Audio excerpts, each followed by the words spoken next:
Sec theta সমান cosec theta minus 60 degree হলে theta by 2 এর মান কত হবে।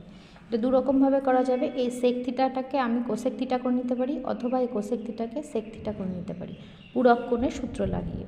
তো আমি সেক থিটা সমান কোসেক থিটা মাইনাস 60 ডিগ্রি টুকে নিলাম, সেকটাকে কোসেক করে নিচ্ছি, তাহলে সেক থেকে কোসেক 90 ডিগ্রি মাইনাস থিটা পূরক কোণের সূত্র লাগিয়ে দিলাম।